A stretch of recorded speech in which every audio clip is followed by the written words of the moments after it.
It's time for Milberger's Gardening South Texas, live from Milberger's Landscaping and Nursery at 1604 in Bulverde Road. During the next 2 hours, our experts will help you with your gardening questions when you call 210-308-8867. That's 210-308-8867. Or come by Milberger's during the show and have your question answered in person. And now it's time for Milberger's Gardening South Texas on 9:30 a.m. The Answer.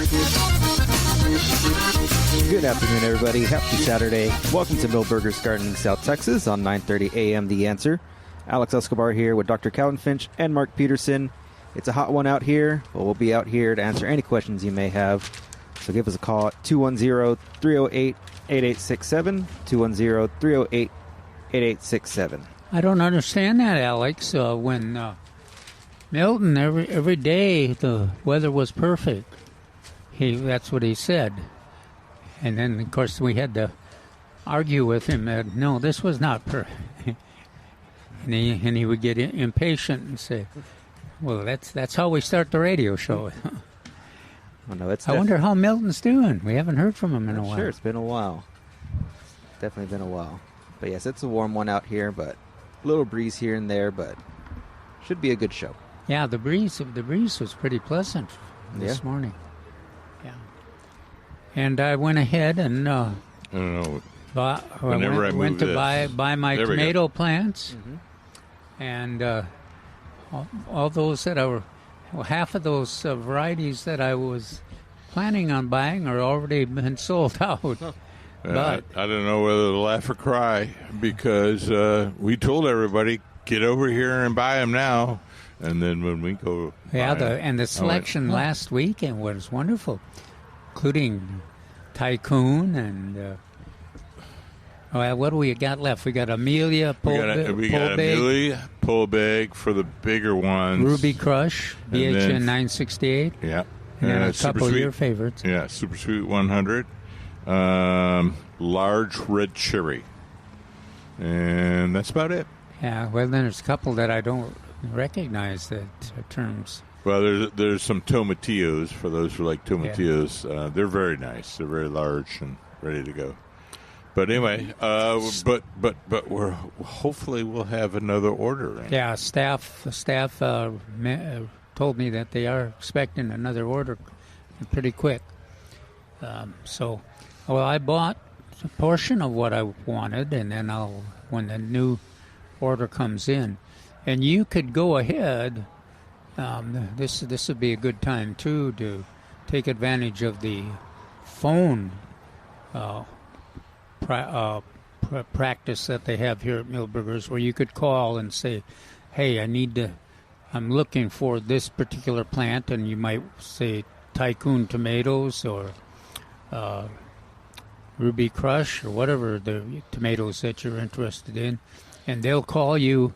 They'll set aside when they do show up, and they'll call you and they'll give you an opportunity to come get them if you want them. You're not, of course, not obligated, but that's especially on the tomatoes. That's one of the ways to do it in the fall. Yeah, because they'll be coming. Orders will be coming in on a regular basis, and that'll be the way to do it. And let's see, I got some of those zinnias. I'm going to try some of those. All right. So we've been waiting. Sahara, yeah. We've been waiting for these Sahara with a Z zinnias to finally flower, and they finally did. They look very nice. Yeah, they are nice. I expected them to have a larger flower and more red, but it's a good one. Yeah. Or more orange or something. They say on the tag is fire. If you're there's a lot of the Sahara and the what is the other one there, Mark? Profusion. Profusions. Yeah. Now, they do well in small containers, but if you got really small containers, you want the smallest flowers because they don't have a reservoir there. So you either that or you're going to be standing by the container there and keeping the water all day. Yeah. But those two varieties, Profusion and Sahara, do do wonderful in those small containers. And that's what typically we use moss roses and purslane for, too. And that's what I have at my house. I have 6 hours of sunlight. They're in the front.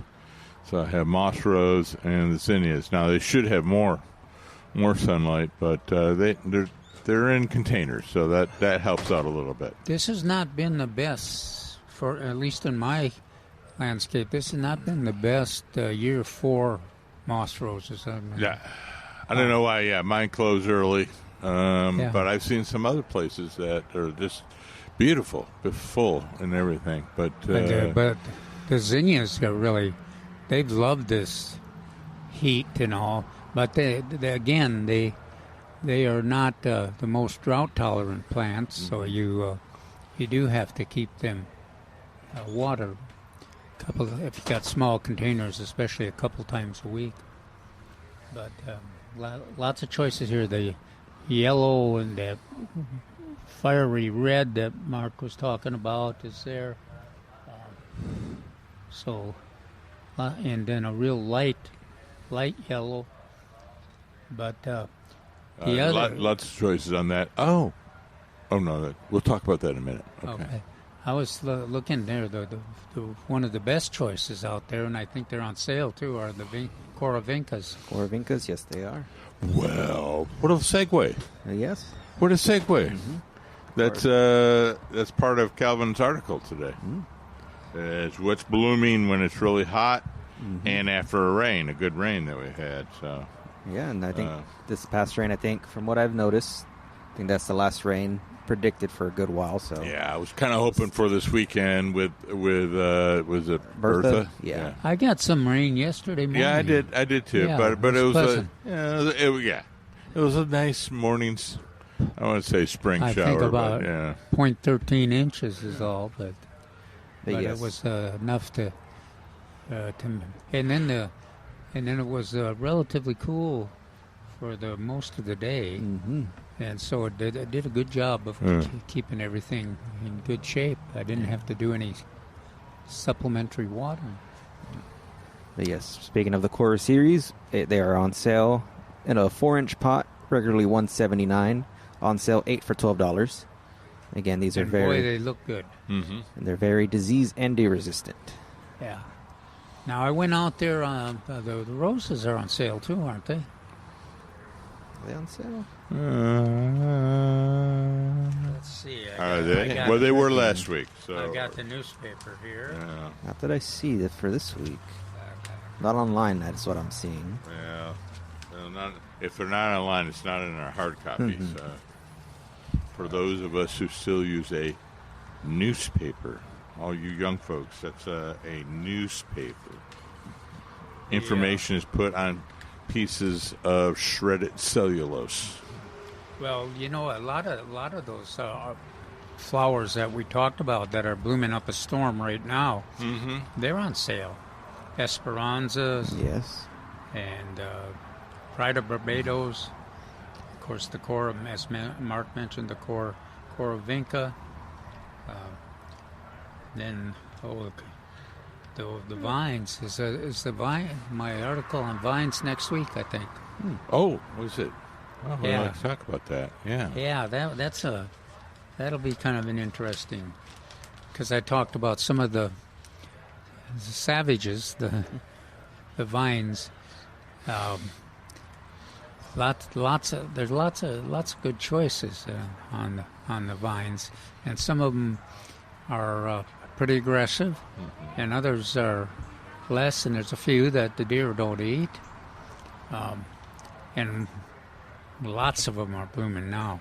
And if you're looking for plants to attract pollinators, the vines are really fit the bill. They're if you've got those vines in your landscape, you've got bees. I keep hearing about gardeners saying, well, I haven't seen any bees. I said, well, you obviously don't have any coral vine in your yard if you don't see any bees, because they're just covered. Well, I think I found all the bees at my house yesterday. I was out in the front in our Texas stage sage bloomed Yeah? like crazy, and then throughout the whole thing, just bumblebees all over it. Bumblebees rather than honeybees? I want Or both? maybe both. I didn't get too close to see, but there's bees out there. Yeah. Yeah, that coral vine has 4 or 5 different kinds of bees at least. And it's kind of fun to watch because the butterflies kind of rush in and try to get some nectar. And even the hummingbirds will come in there, and obviously the bees make them a little uncomfortable because they kind of maneuver a bit to get access to the blooms. But yeah, the coral vine has really reacted well to the rain and the heat. And in my landscape, it's everywhere. It's on top of the buildings and up the trees. And the only thing that's the saving grace on it is that it's cold sensitive. So every winter it retreats all the way back to the ground, which the trumpet creepers don't. They don't. No, they got that. Always kind of describe their growth pattern as pipe vine, because it's a big woody stem. And when I had my peach orchard, I had one that basically followed the fence all through the 40 acres, and then, gosh, it was amazing. But yeah, and we write about that in the article too next week, about the crossvine and crossvine and trumpet creeper, and some even talk about. I did a little research on the pipe vine. Oh yeah, because we saw a lot of action with the pipe vine swallows earlier this spring, and so I kind of described it as here's a project, because they'll get like 50 feet tall if you and they're not, the flowers are not overly attractive. It's like if you have a back corner that may be a little rough, a little wild, and you want something that will attract these particular butterflies, and that's what you want. And that. You know who does a good job of, and I mentioned this in the article too, is the good job of describing how you make a project out of growing the pipe vine. And that's Gayet Jilski. That her book on attracting butterflies to southern gardens, Texas gardens, and it's a wonderful book in terms of the photos and the descriptions, and it's she spends some time talking about here's how you go about planting or propagating that pipe vine. So that's one of the things that I cite in the article, that if you're interested in it, in getting some pipe vine in your landscape, go ahead and get Gaeta's book and follow the instructions. It's quite a project. You're talking about bees and butterflies and other pollinators. Let's just segue into all perennials and number ones are on sale. That they are. So imagine if you've been here. Everything in the front of the porch is on sale. Wow. Yeah, there was a customer, a gardener out here, and he asked us, Is this true that all these, every one of these perennials is on sale? I had the sign up in front of one row, and he's going, is that the only row anymore? Nope. Everything is on sale. As long as they're in the number one container. Yeah, that's right. They're a perennial, and they're number one. All number one perennials. And a number one, they're regularly $9.99. They're on sale for $6.88. And So, what does that include there, Calvin? Well, gosh, 6 different kinds of lantanas. 2 different Yeah. skull caps. Cap. Okay, good. He's looking this way. I'm going to be looking Yeah. that way when we get over there. Yeah. So, Dorfruelia. yeah. Well, there were a lot of the we had talked about the pinks Yeah. hanging out, Yeah. not going as quick as they used to. But then this morning, one of the gardeners that Alex and I were talking to, she decided to Take them all. take most of them, yep. But on my side, I can see all different salvias, shrimp plants. She also got a bunch of Salvia Greggii. And then your skull cap, of course. My skull cap, a Mexican heather.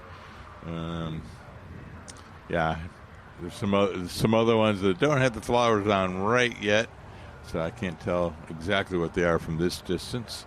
But we have a lot of perennials ready to go, on sale.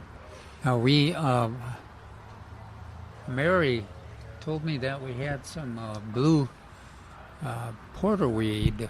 Oh, I didn't see it. I don't see it right now. We'll have to ask her I don't about see where it. it is. Yeah, I asked her about the red. She said, "No, not yet. No red yet has come in." I've got. and then again, there you go. Call ahead. Reserve. That's right. your- Absolutely. Because obviously, there's there's been some changes in the wholesale production market and businesses, and so there's some of the plants that are some of our favorites have been very difficult to get, especially in the Central Texas area, including the primulas and. Going back, primulas. Well, we couldn't find our spinach. What is our spinach? Was that this year or last year? Can't remember now. In our Whopper begonias, they showed up a couple times. Of course, they went fast. Yeah. But there's lots of the regular begonias here, and they're on sale, I believe. No, maybe they aren't. Yeah, some of my perennials, like Mystic Spires, were a little short this year. So yeah, we've had some difficulty meeting some of our favorites, but that doesn't mean they're not here or that they won't be here. Now, the one thing that we're looking at over there's all these blooming perennials in front of us that we started listing, but there also, if you look over on the other side, those shade-loving annuals. Let's see, of course, the begonias, lots of different begonias, coleus, caladiums over there. Those 3. Oh, and then at the on the other side of the area here, there's lots of the pentas. That's another shade lover that is a all-star in terms of attracting the pollinators too. And that's a strange one because in my experience, it blooms best.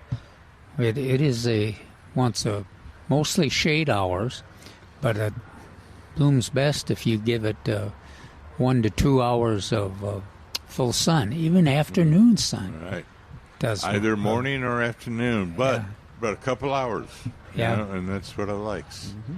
And the colors are unbelievable. That white, that red. Right. So it's got a dark red, and I went. I first loved that dark red, almost maroon red, and then I started looking at the white and the lighter red, and I went, maybe I like these colors better. Yeah, they are. And the thing about them that they bloom pretty constant. It's not like the zinnias where you got an obvious browning of the blooms and you deadhead. On the pentas, you really don't deadhead. It does its own pruning. So They're quite a plant, and they're disciplined grower, pretty uniform in their growth rate and how they develop. Where you can't always say that on the zinnias. Now these smaller zinnias, the Sahara and our other ones are pretty disciplined, but our bigger zinnias that we grow with, I see like California Giants and Dreamland, they are a little more individualistic. They respond to whatever conditions that are there. And I guess part of it is, too, that they grow, well, I was thinking they respond to whatever the container is that's available. But even the pentas basically seem to grow the same rate and pretty uniform, even when the containers are a little different. Pentas aren't on sale, are they? They are not, but we do have a lot of other plants, and we'll discuss those throughout the show. But right now we're waiting calls, 210-308-8867. We're going to be right back with Milberger's Gardening South Texas on 9:30 a.m. The Answer.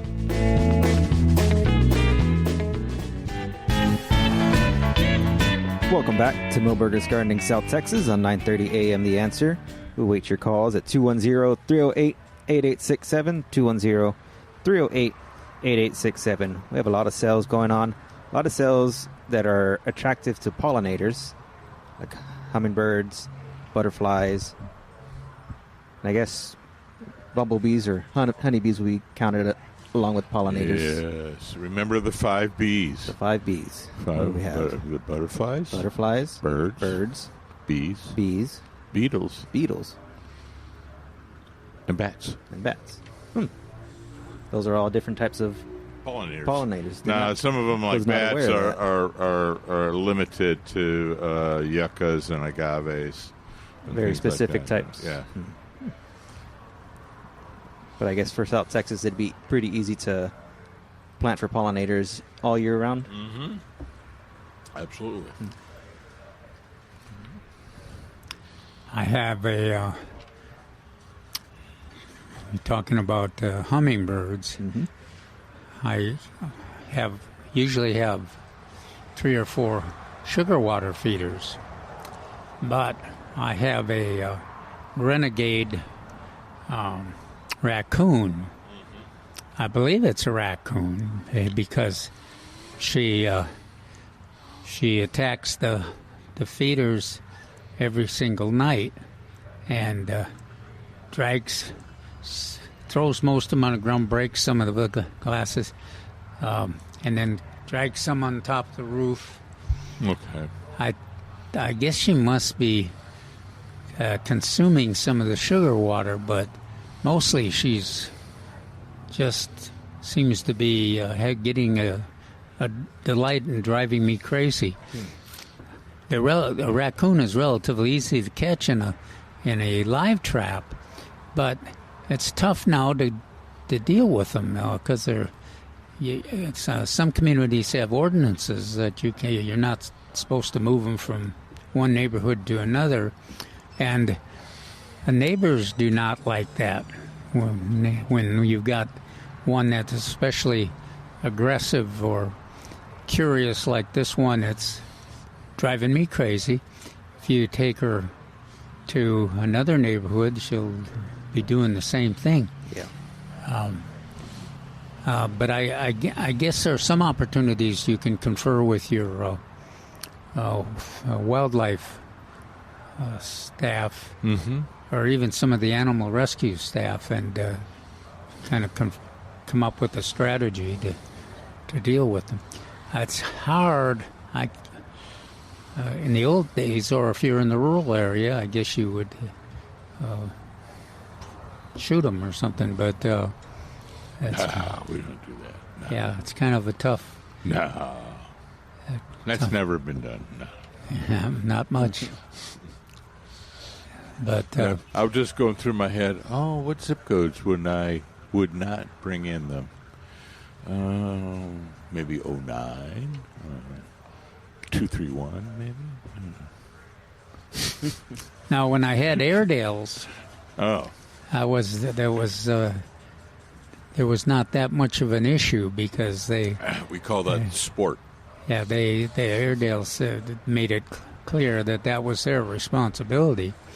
But now, my West Highland Terriers, especially now that they're 11 years old and 13 years old, they're not really up to doing battle with an adult raccoon, especially a bold, curious one. So anybody that has any especially clever ideas on controlling that. Well, let's call in and say, is this really a raccoon? The evidence is for a raccoon because of its mischievous nature and that's right, and dragging it up on the roof. There we go. You're hanging the feeder, sugar water feeder is hanging on the eaves, and then the next thing is it's up on the roof. Yeah. So evidence is for a raccoon. Second is, do you have any suggestions for Calvin?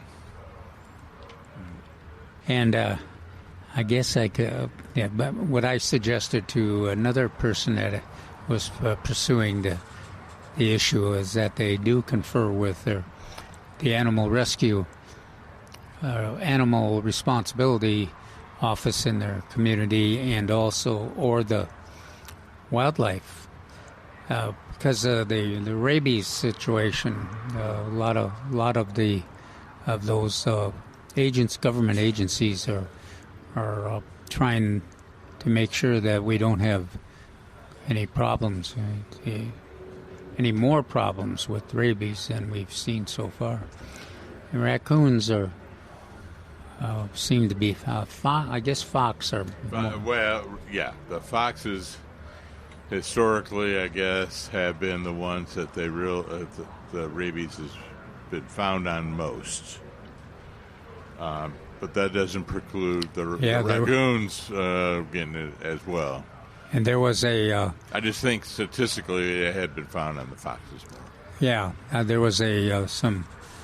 I don't know where I saw the list, either in the paper or in one of the social networks, where they had the animals listed and which ones were most frequently. And fox, I think there was 7 or 8, and raccoons were 2 or 3.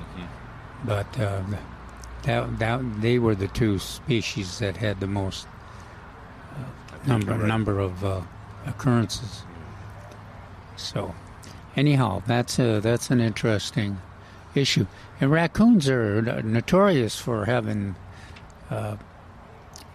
individualistic behavior.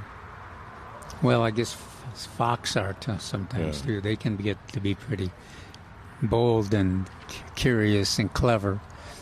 And I got the smile on my face because I remember the one that used to eat the figs off Dorothy's figs. House, she'd chase them away and they'd run around. We'd watch it run around the house. Come up the back again. So, anyhow, now the article today. Hey, I see you missed a plant. You missed firebush. It's not blooming yet. And I was also going to say that I haven't seen a lot of it in the nursery, so I'm thinking that that may be one of the ones that a little. It's one of my favorites, but it really is a later bloomer. It hasn't consistently been 100.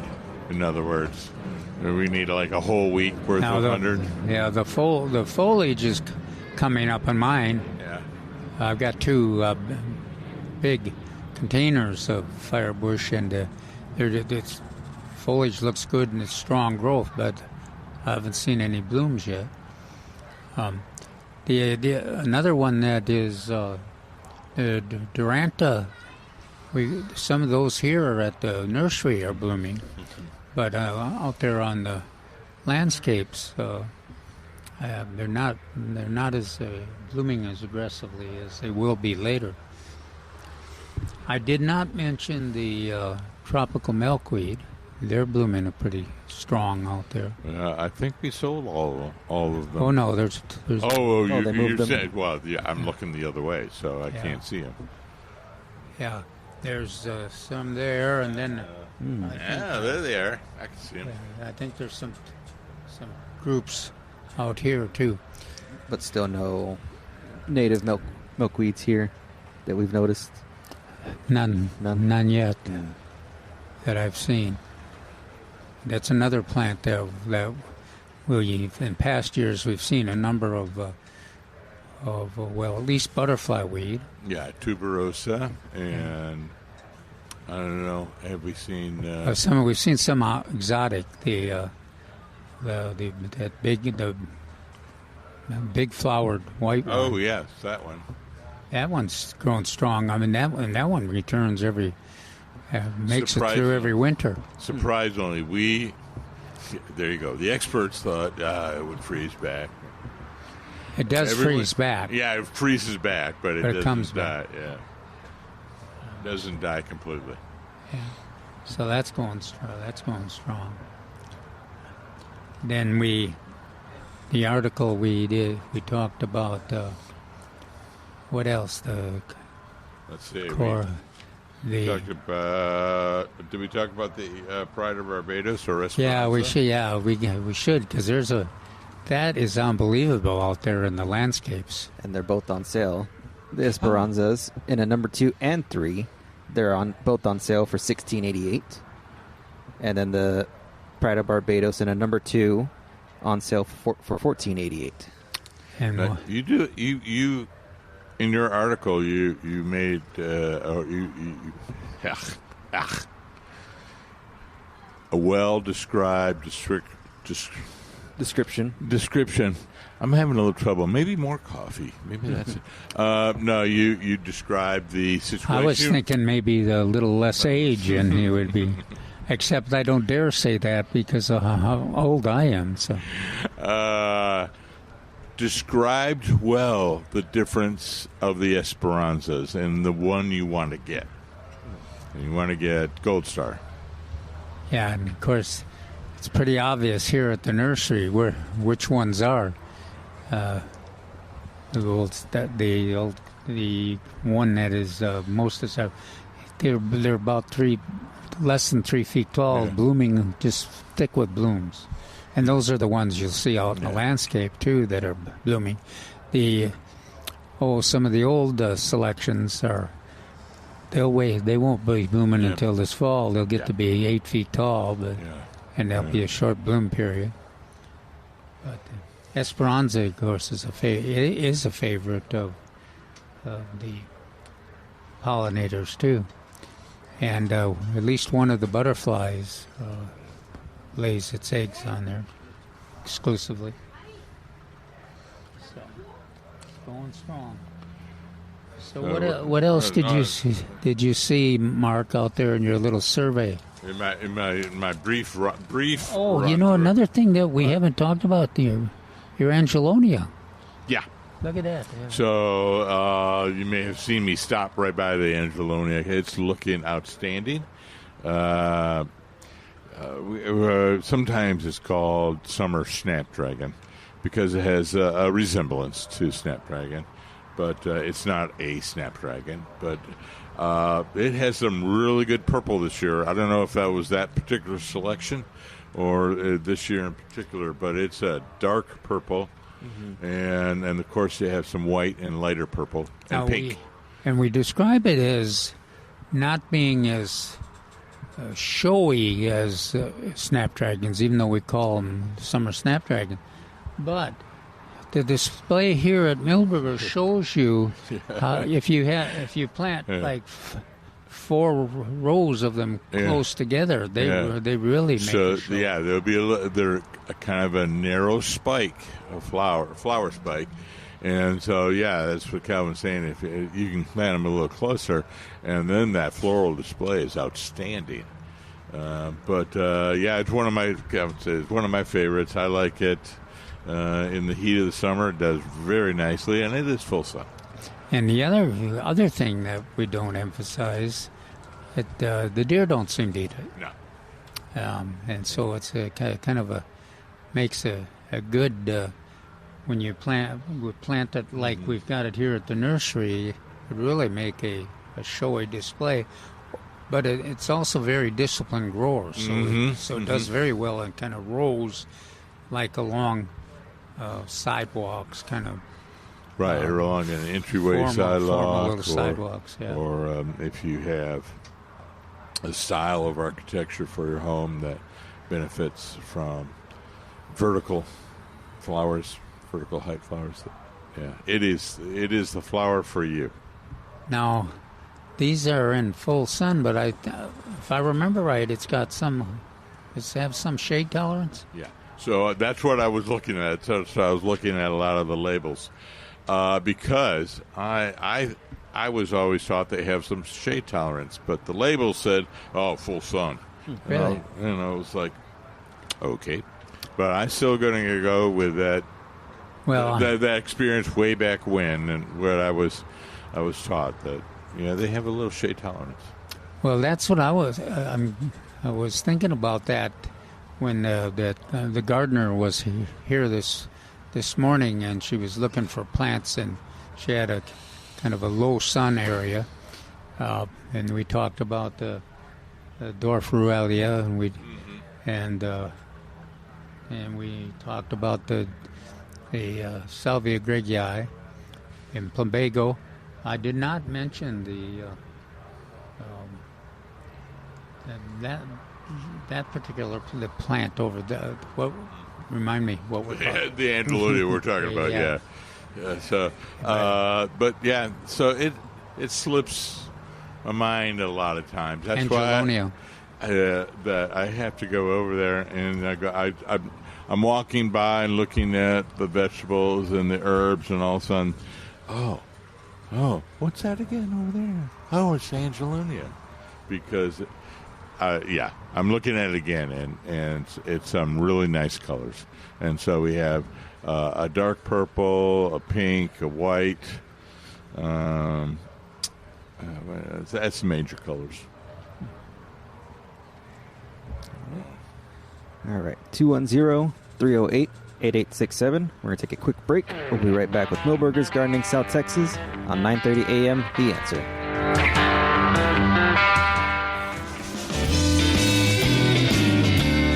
Welcome back to Milberger's Gardening South Texas on 9:30 a.m. The Answer. Give us a call at 210-308-8867, 210-308-8867. On some of our sales items, we have crossvine tangerines in a number 3, regularly $34.99. They're on sale this weekend for $29.99. And I pointed that out to Alex during the break because Calvin's going to talk about vines next week, right? That's right. That's right, and that's one of the classics. The two that I think are the most popular, most useful vines for landscaping are the cross vine and then the butterfly vine. Mm-hmm. And the butterfly vine we have growing here at the Certified Butterfly Garden. It's an exotic, but it has a nice yellow flower, and then the seed pod looks just like a butterfly, green butterfly. But then that cross vine's a native, and that makes a nice hedge, and has a beautiful bloom, especially in the spring. It just gets covered with flowers. Some I described it as a rust color. I don't like that description. But the Tangerine Beauty that Alex mentioned is got a little more orange in it, and it's a good choice. Unfortunately, now the deer don't eat the butterfly vine, but they do eat at the cross vine. So you got to be a little careful where you use that cross vine. It's not heavily predated, but they do. They like the flowers and they like the foliage on that. Yeah. Now, we also talk about the Queen's Crown or coral vine. Boy, I'll say. That's one of those I get another smile on my face every time I think about it because of that. Just if we were growing more coral vine there wouldn't be a pollinator shortage because they really are attracted to it, and it produces a lot of nectar. It is, well, you know how I described it in the article? No, how? The growth, a wave, because it's a wave. Yeah. You know, the trumpet creeper is that pipe vine kind of growth with that sturdy stump or horizontal running wood stem, but the coral vine, or also called queen's crown, that's a wave. Right. I mean, it just flows over the roof. I was going to say, think tsunami. and you can see, if you're looking at a back fence, which is frequently, people say it starts in one corner, and you can literally watch it as a wave just go across the backyard chain link fence. Well, and Mark, you and I have never admitted that the deer don't eat it. Correct. That's why I was like laughing over here, because we've had people over the years ask both you and I, do deer eat it? And we always hesitate a moment. And the answer we finally give is, we think they eat it, but it doesn't really affect them very much. Well, and like this rainy period that we've had, if the deer eat it, which I think they do eat at it, it's grown so fast, at least in my landscape, and Mark mentioned every corner, you can kind of see it all on the fence and everything, and all through the landscape. And if they do eat it, which I think they do, they don't eat it fast enough to keep it under control. I could see the blooms out there on the fence line, on all different directions. And it's one of those plants you got to make a decision about. The nurseries always have it, including Milbergers. Mm-hmm. At one time they even had a scarlet one. I do mention that I think that is very attractive. Right. And I think that's what the it's not just red. I think they call it scarlet in the vernacular. I'm afraid I called it red in the article, and I don't think it's quite as aggressive as the pink version, but I'm not sure.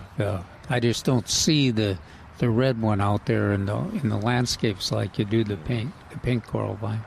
Well, I think one of our listeners has grown it in the past, but I can't remember who. I have my suspicions.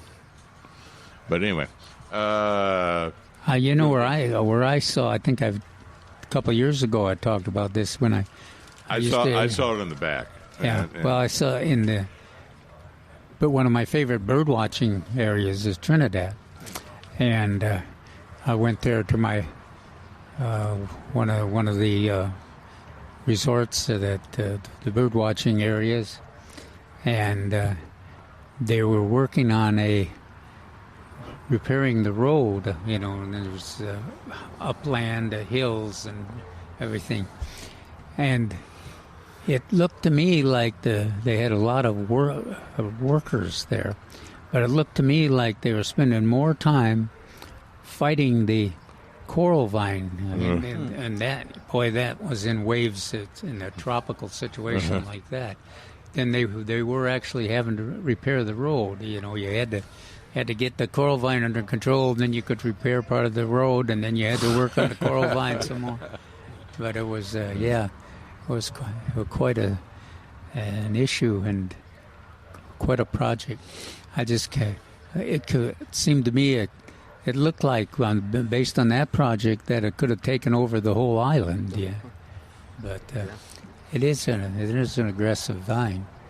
But again, the saving grace we have is that it is cold sensitive, so it freezes back to the ground every winter. Very cold sensitive.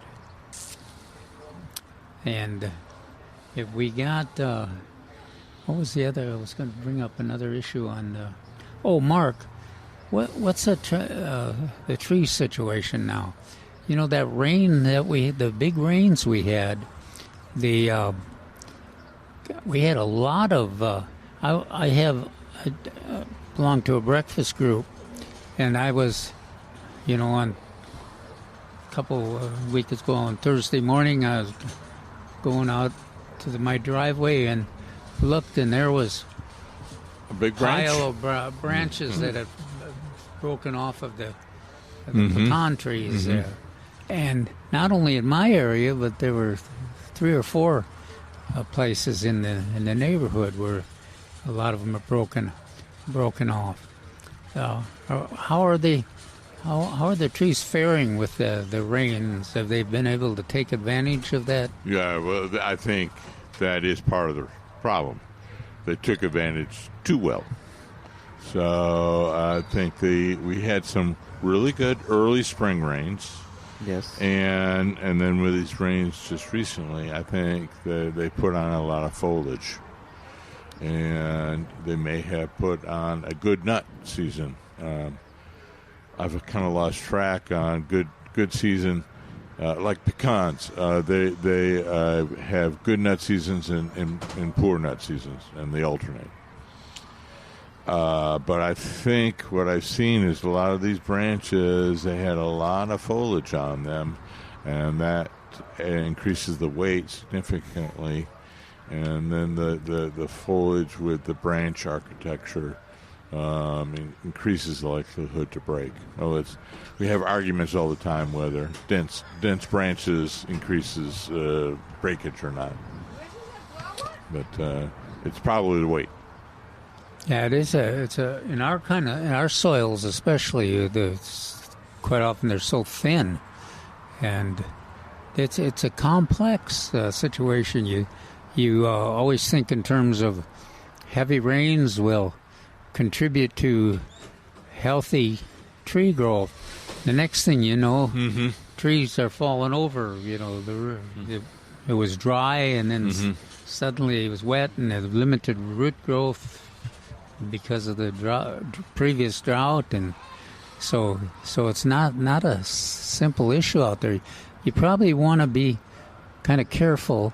Now, a lot of the pecans where they had the broken branches where they had went through a lot of freeze damage, still showing dead branches. So dead streaks on the branch is combination. It's always a combination of things, but it's probably a combination of the freeze and possible sun scald getting in there, and hypoxylin also getting in there. So it's a combination of things. But then we see these branches that break frequently.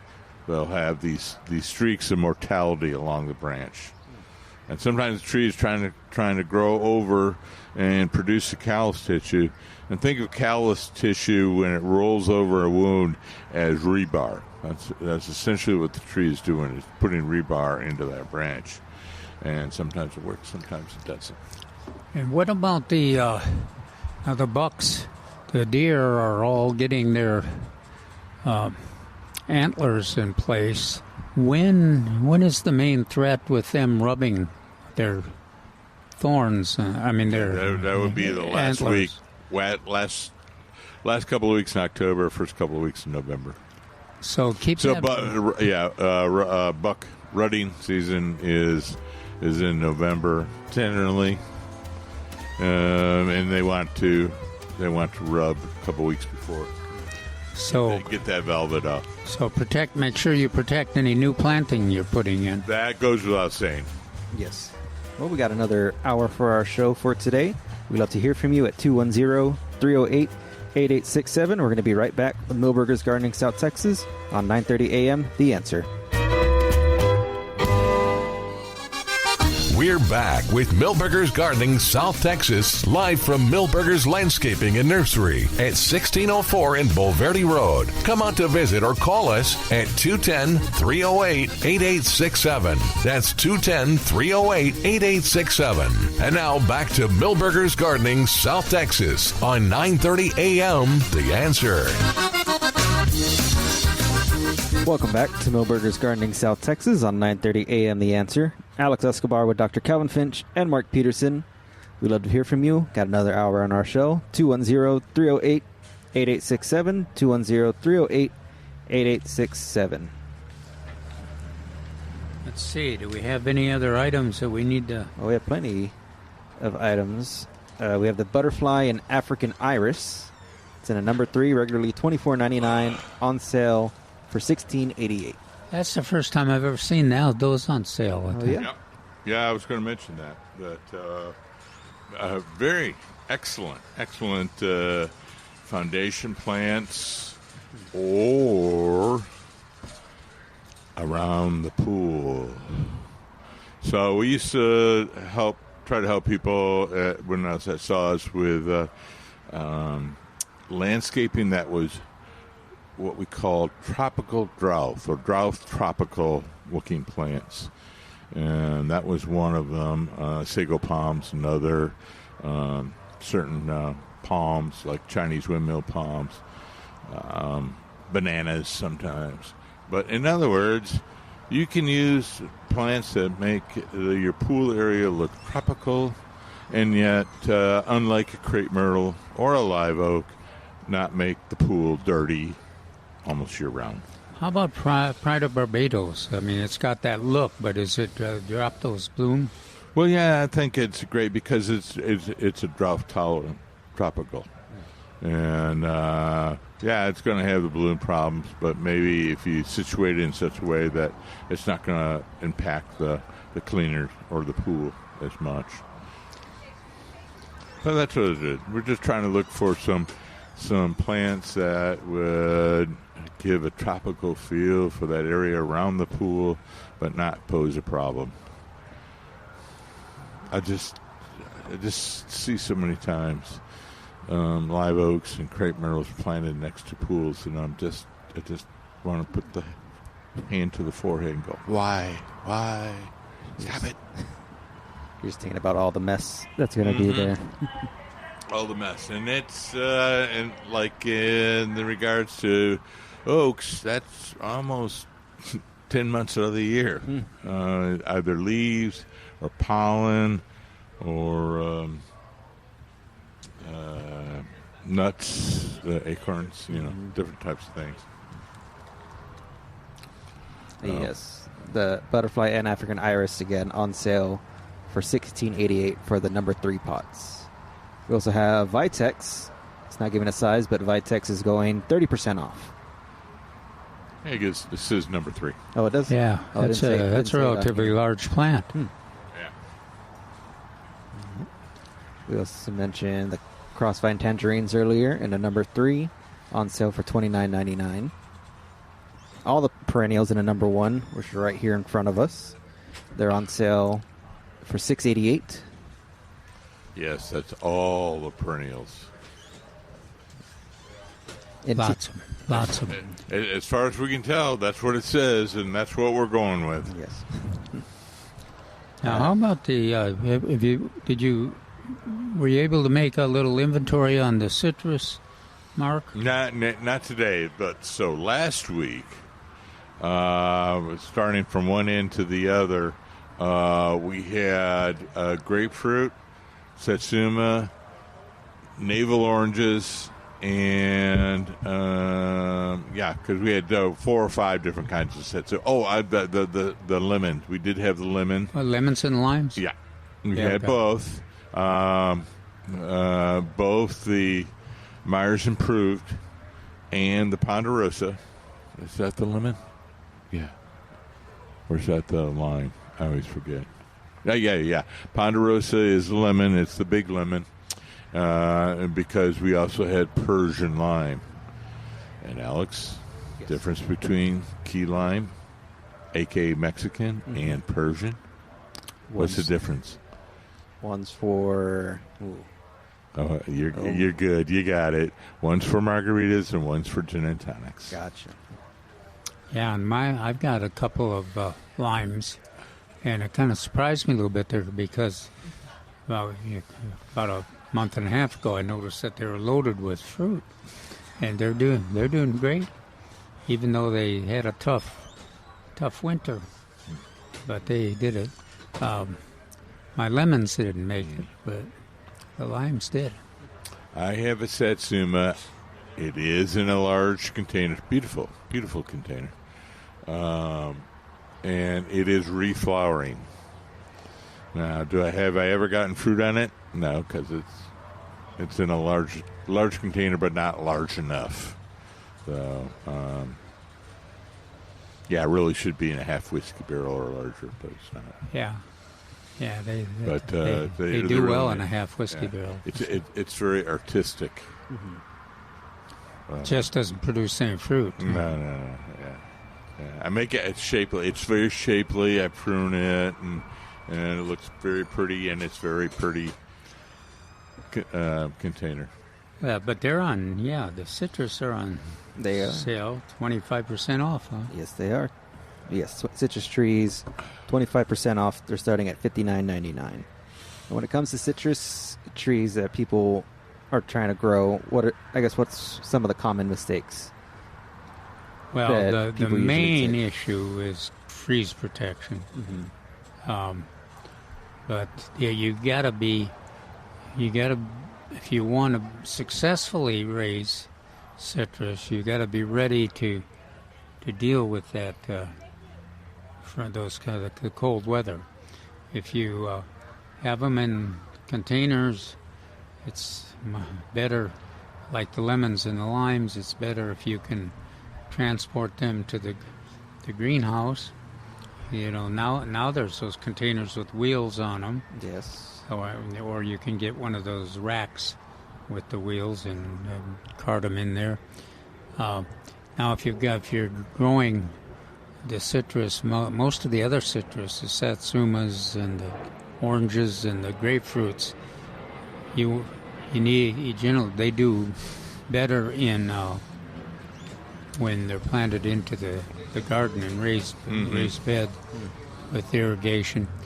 But you got to be ready to cover them. I always liked the idea of a tent. We used to have some gardeners that they'd unfold their tent. Yeah. In fact, it would be like a big sleeve, and they would unroll it out and then make a little frame for it, and then just slip it right over the little tree. But you want it so that you can open it up, because one of the kiss of deaths is on the citrus. Kiss of death in San Antonio or South Texas. Yeah, is you get a 22 degrees, and then the next day you get 75 with the sun out. You know, and that heat. If you got a kind of a plastic container on. You're just cooking the tree. Fry the tree. Either the cold gets it or the heat gets it the next morning, next afternoon. That's why insulate, which we'll have here available come November. Or have a structure so that you can open it up. Of course, then you have to schedule to open it up. You can't wait. So the problem is, Frida's also like me. You really need to plant it in the ground. And we have a host of citrus that are resistant to freezes. Not immune, but resistant. Some are more resistant than others. Mm-hmm. And Mexican or key limes are the most sensitive to freezes. Then Myers Improved Lemon. And then the grapefruit. Yeah, we have disagreements on that, but a grapefruit. But let's go to the other end. The most resistant are going to be the Changsha tangerines and the satsumas. They're going to be most resistant to freezes. And kumquats, yes. Yeah, some of these other ones I always forget, kumquats. Well, let's put loquat in there as well. Except that's not a citrus. Yeah, but it's a citrus like that. Plum. It's orange. It's sort of a. Yeah, I'm trying to. I've got a bunch of kumquats in there. I mean, no. Anyway, loquats. Yeah. So, another thing I was going to say is, if you do plant it in the ground, make sure you have. And some people do, and some people don't. And so I don't have any electrical outlets outside. But if you did, plant it where you think you can get the proper equipment, the proper cord. Yeah, if you got that's rated for outdoors. Yeah, if you got that tent structure, and you can put it, then you have that access to the electricity. Then you can go ahead and use the use the old-fashioned light bulbs that make heat to incandescent light bulbs to protect the plants. Not though, you don't want the LED lights. They don't mind having light on at night, but they'd rather have the heat than the freezing temperatures. So, but the citrus is unbelievable in terms of an addition to your landscape. They're so attractive and fragrant and evergreen, and then they do a good job if you plant the kind that are available here at the nursery. They do a good job of producing fruit as long as you can deal with the cold weather. Welcome back to Milberger's Gardening South Texas on 9:30 a.m. The Answer. 210-308-8867. We have James on the line. James, good to hear from you. How are we doing? Good. Having trouble hearing this morning, but we'll get through. All right. Hey, Mark, I do have that Fandango floral vine. I'm growing one on either side of my driveway, and going back, Dr. Parsons was correct. I didn't know this at the time I bought them, but they do revert back to pink. And when he said that, I thought it would be reverting back to pink permanently. But in my experience, after several years, first blush or blooms are red, and then as the season goes on, they lighten up. The whole plant lightens up to pink, and then after it freezes back, at least mine, they start out red again the next year and then fade to pink. If that makes sense. What is the plant? This is, I said it was scarlet. It's actually Fandango. And yes, I knew it was you, but I wasn't going to call you out over the radio. Yeah. So I was going to leave it up to you. So that kind of makes sense. And there's other plants that do that. The Mutabolus rose changed color over a period of time. So that makes sense on that. But I'm glad you called because Fandango is the what's that called? The variety trademark name. Yeah, and I got them at Milberger. I wish they were red throughout the growing season because, man, they are just stunning when they're that bright red. Yeah, it's really nice. The pink is nice, too, but I like the red. Right. The red, to me, is more striking. Okay, go ahead. No, I was just going to say, how'd you know us? I was ready to say something. So, do they start red every season and then turn a pink, or were they just red at first? No, that's what I'm saying.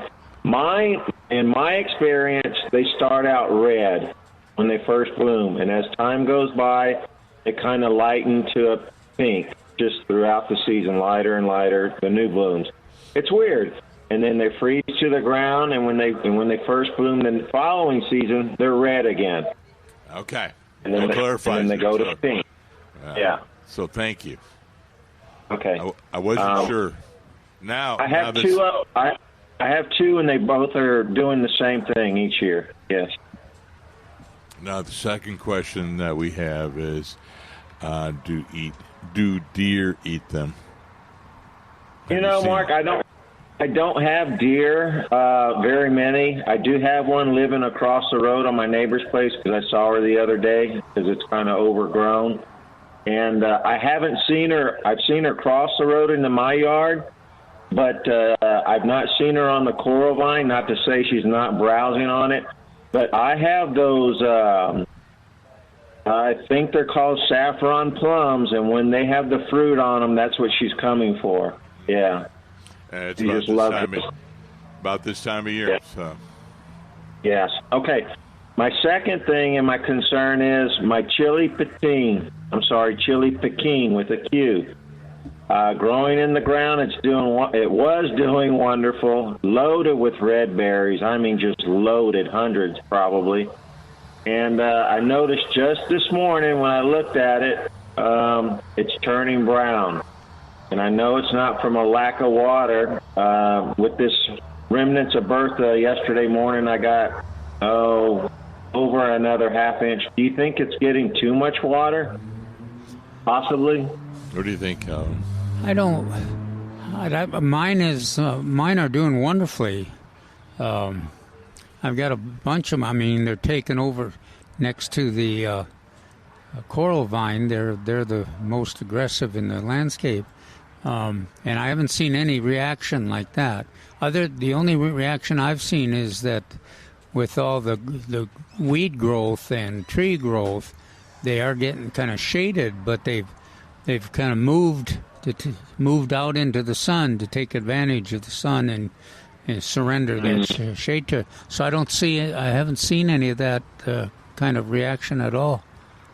But Yeah, lots of berries for sure. You're right. Yeah.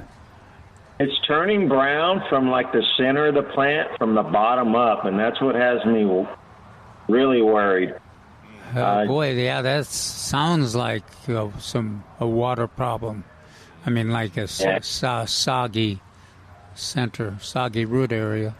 No, you don't have a shallow clay pan. You have pretty deep sandy loam. Yeah. Yeah, it's been doing wonderful. I mean, it's just been going gangbusters, and just like overnight it developed this problem.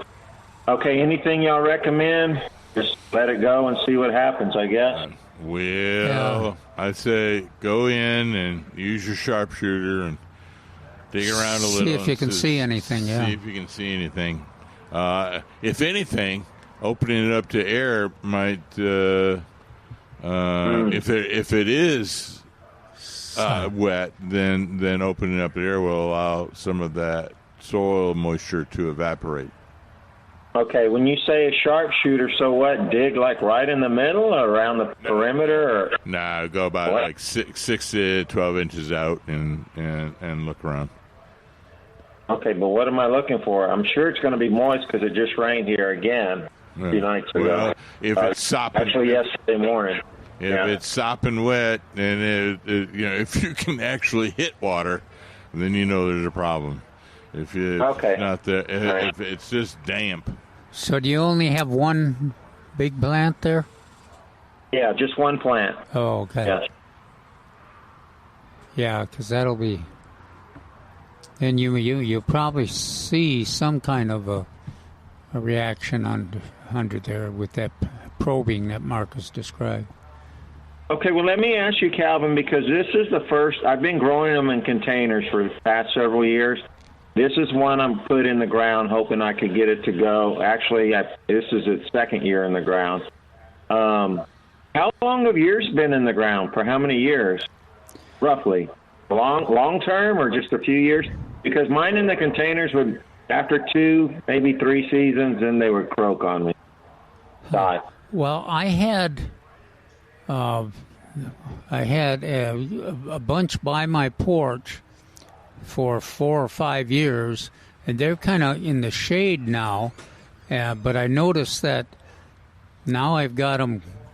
They've spread. I guess because of the birds and everything. They've spread all over like they're on the edge of my Lady Banks roses on the sunny side, and they're moved out from the porch, actually growing in between the cracks in the concrete in there. So, and then there are lots of them out on the edges of the border of the property too.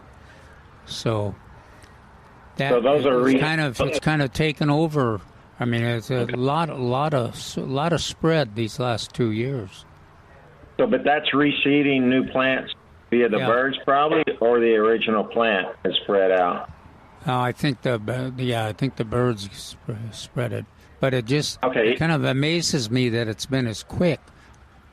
I would have, I really like them, and then I've got some old neighbors and other gardeners that really notice them all the time too. So I don't think they got as thick as they are now until the last year or two. Okay, that's what I was hoping when I planted this one on the ground. The birds would plant some new ones around my property, but I haven't seen that yet. So I'm hoping this one makes it long enough to get some new ones sprouting up. Okay. All right, well, let me check it and see what happens. All right, thank you so much. Let us know, James, will you? I will. All right, bye. Thank you. Thank you, James. 210-308-8867. Give us a call, 210-308-8867. I know before we had our sudden interruption due to connections, I think we're still on the topics of the citrus trees, correct? Yeah, that was, we were talking about protection and maintenance. The key is freeze protection. Yeah. Freeze protection. Yeah. And from if they're the not deer. in the ground, big. Can I say it again? Big Containers. Yes. But yes, the citrus trees, they're on sale starting at $59.99. They're 25% off. We have gardenias on sale in a number 3, regularly $24.99, on sale for $19.99. You know, the gardenias, it's an acid-loving plant. Acid soil. Acidic. Loving, yeah, acidic soil. There we go. And we have a couple of products. I always forget the name. Oh, I think it's Costa Maine. Is that right? I don't know. It's the purple bag. So you just go and come up and I want that purple bag stuff. And that's acidic potting soil. So use that if you're going to have a gardenia, because gardenias prefer acidic soil. So either use the planting soil or mix it in with a little sand or sandy loam. Yeah, better. It's easier to grow it if you can grow it in a big container than it is in our soil. And so that's what got me started on this. Is thank you, Calvin. Is just like the citrus, gardenias or azaleas. Best in a container. They got to be in an acidic container. Well, and you can spend a lifetime trying to buffer the soil if it's in the ground with our soil. Good luck. Yeah. Now it is, well, I was going to say it's relatively easy to grow it in a container, as long as you use keep in mind that it requires acid soil. Because it's easy because Milton managed to keep one alive for about 5 years. Yeah. And blooming up a storm. What was his? It was, I was trying to remember what the Was it a gardenia or was it an azalea? It was gardenia. Yeah. He's grown now. He's azaleas too, but he had the best luck with the gardenia, and I thought it started with an A. I don't know. His mind is warped because he was from New Orleans, Louisiana. It's do we know what selections are? It's not listed on here, no. But no, it's just giving the price and the size that's on sale, which is the number 3 for $19.99. I'll have to go back and look at at it for we'll tomorrow. Try to remember to look tomorrow. Yeah. Some other items, mountain laurels, they're on sale in a number 5. What? Mountain laurels are? Number 5 on sale for $39.99. In a big number 5 container. Big number 5. Ooh. Then we also You have still plant those now. I generally wait till after August, but I will make an exception from Texas mountain laurel because they do so well in our dry, thin soils. So a little bit of preparation and a little bit of maintenance for those first 6 months to a year. Well, and good luck digging the hole on the number 5 container. On the other hand, yeah. But I always say, dig the hole first. Yeah. And then go out and purchase the size. Well, the good news is that a well-adapted plant like Texas mountain laurel will survive even when it's not the hole is not quite as deep as you would have liked to dig it. But you can. I know Mark doesn't. It's not his favorite thing to have a mounded area, but they do all right. They survive and adapt. They're well adapted to our area, and they certainly don't mind our alkaline soil. In full sun, they're probably one of the best small trees. They are evergreen. They make a lovely border or hedge, and they are open enough that you can plant some other trees in amongst them. And the deer don't eat them. And more importantly, deer don't eat them. And you can't, very attractive blooms in the early spring. They don't bloom for a long time, but attractive blooms, evergreen foliage, and then the the grape Kool-Aid fragrance. Mm-hmm. We used to describe it other way. Oh, great! Well, in the old days, we had penny. You're too young, but we would get a penny or a nickel, and then we'd get a big gumball, grape-flavored gumball, and that's what they smell like. Oh, here, look at here, gang. There's our giant swallowtail. Oh, man. Wow. That's a big one. Yeah, it's very attractive. Not saying the mountain laurel's a small tree. How big would you say they? Well, it depends on where some of them will be. Well, I found the 20 feet at the most. State / national champion over at Incarnate Word. It has now been dethroned, but it was 33 feet. And a lot of them are 15 feet, 18 feet. The vast majority of them are about that. Again, because the location that they're in, they grow well in these rocky sites. Well, that's going to limit their height over time. Yeah.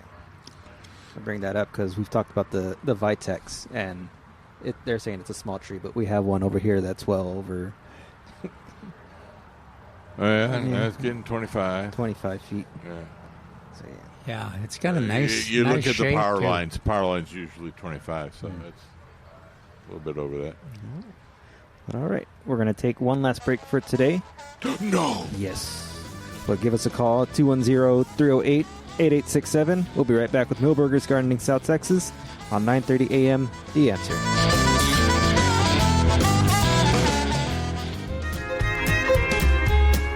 Welcome back to Milberger's Gardening South Texas on 9:30 a.m. The Answer. Give us a call at 210-308-8867, 210-308-8867. We have Carmelo on the line. Thank you for calling. How are we doing?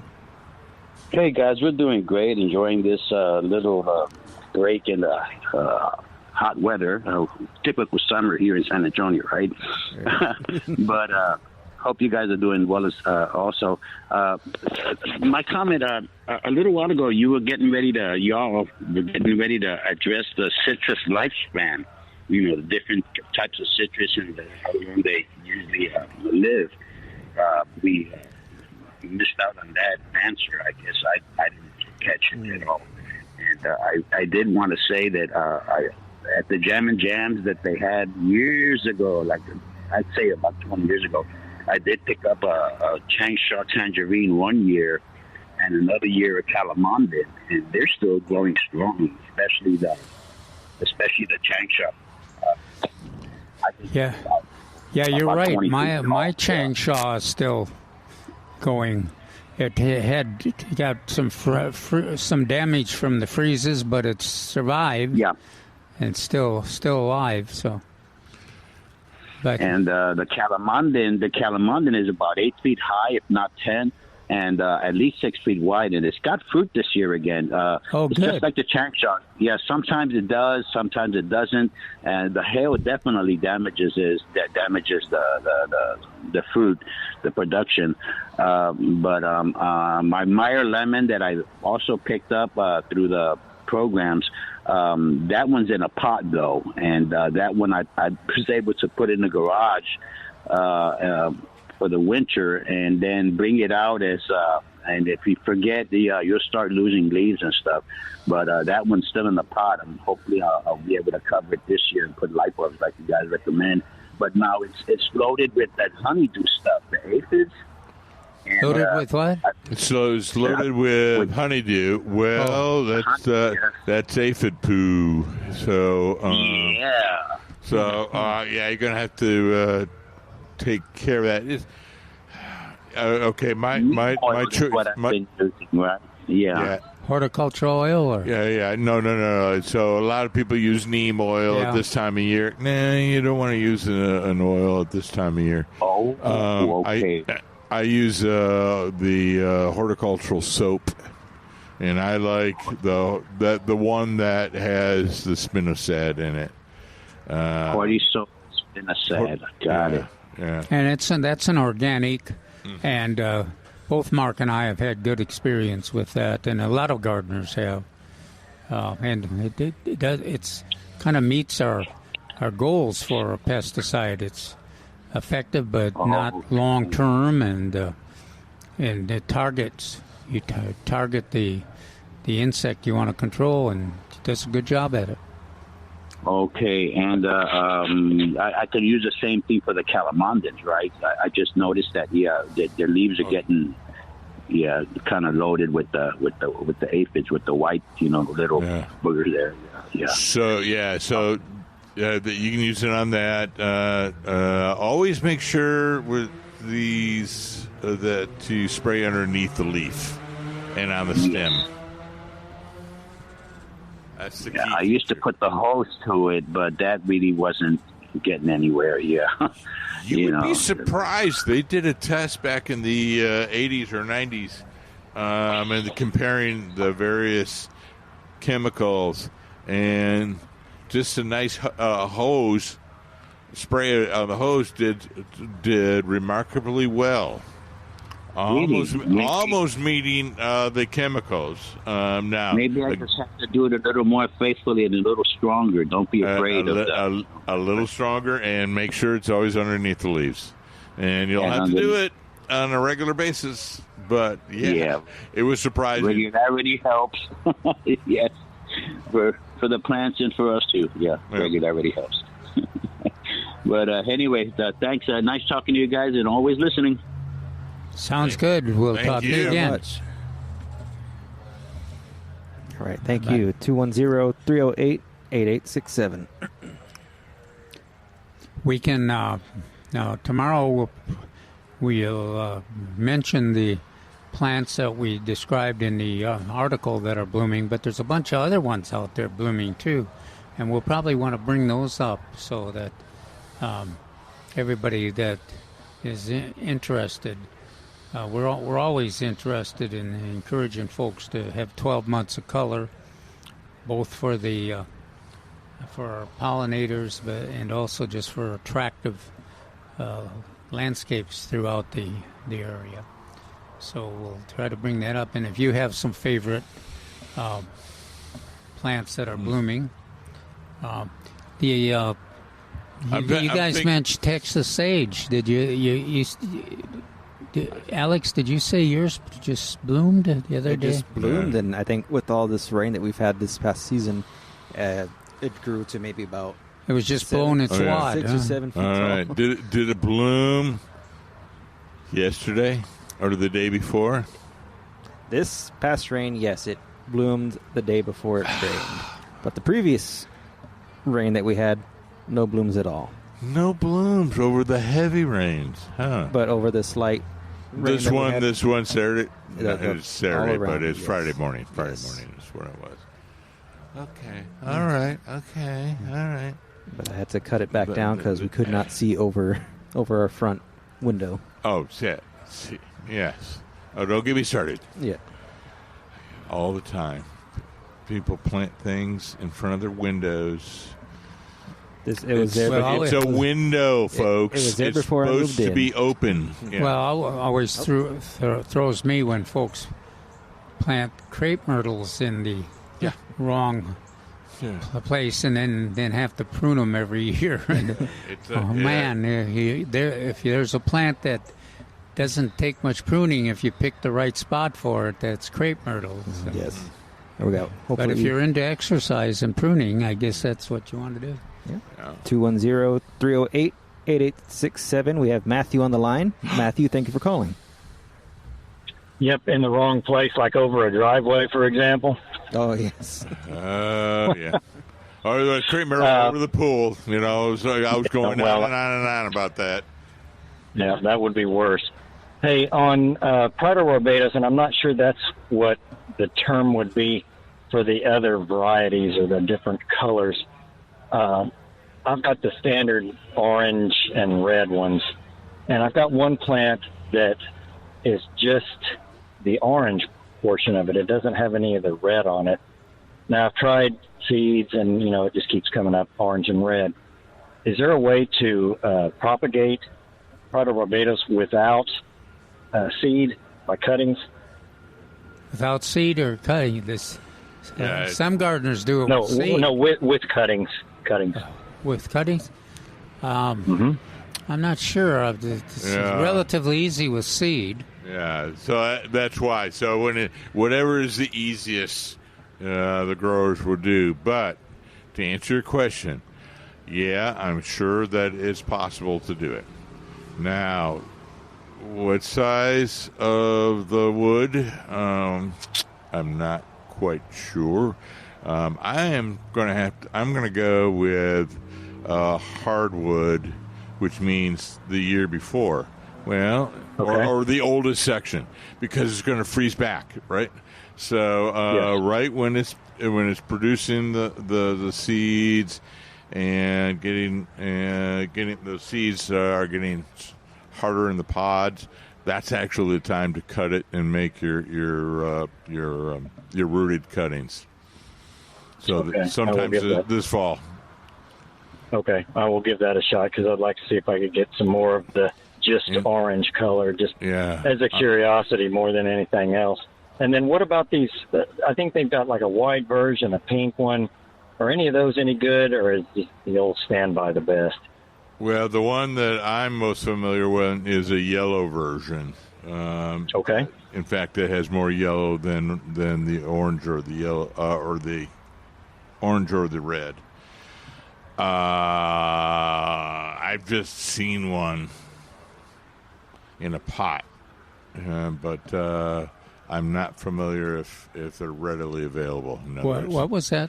Instead of an orangey red mixture, it was primarily yellow. Yeah, it was a Pride of Barbados, but it was primarily yellow. Yeah, there's a difference. I think they're even different species. Yeah, so we keep changing it. We, as in the botanical kingdom. So it used to be Poinciana, then it was Caesalpinia. I don't know which one it is right now, but both of those families are huge. And I'm sure there was another. There may be even dwarf versions, but I don't know. So if you run across one, maybe you can ask to make some rooted cuttings. Or no, seed. That's true. Yeah, I just didn't know if some of them. Sometimes you don't stick with the tried and true, and this one freezes easier, or this one doesn't come back, or like the yellow one you're talking about. I'm not familiar with it, but I'm sure it can be had. I'll just look around and give it a shot. It doesn't cost me anything, does it? No. Yeah, let us know how it turns out. Yeah. No, I will for sure. Y'all have a good one. Thanks. Thank you. Thank you. Bye-bye. All right. We're inside, I believe, 3 minutes right now. So I think that'd be it for callers, but thank you for everyone who's calling in today. Okay, and everybody, if you want to get access to the items that are on sale, you could get the Express News article for today's paper, Saturday's paper. Also, you can get the article that we wrote on the what's blooming and description of some of those plants that we've discussed. And then also, it's on the website, right? Yes, the Milberger Nursery website. That's milbergernursery.com. Milbergernursery.com. Also there, you could find the phone number for the phone in. The phone in. Yeah, if you want to list, if you have a target plant that you such as red porterweed or the butterfly weed, milkweed, or any of those that we've discussed, go ahead and call then and leave your name and name the plant that you want to be, and they'll contact you when it shows up at the nursery, and you make a decision at that point whether you want it or not, and they'll put it aside for you, or if you change your mind, then somebody else will get it. Yes. But that works that phoning works pretty good. Especially, tomatoes, too. We're going to be getting another shipment of tomatoes in next week, according to Nelson. But if it was like the last shipment, there were some really, some of our favorite selections, but a week later, they pretty much sold out. All gone. Favorite selections, but limited amounts. Therefore, a word to the wise is always sufficient. Pole Big is here, Ruby Crush, BHN 968, Amelia, and then some other ones that are less noticeable on the list of recommended tomatoes.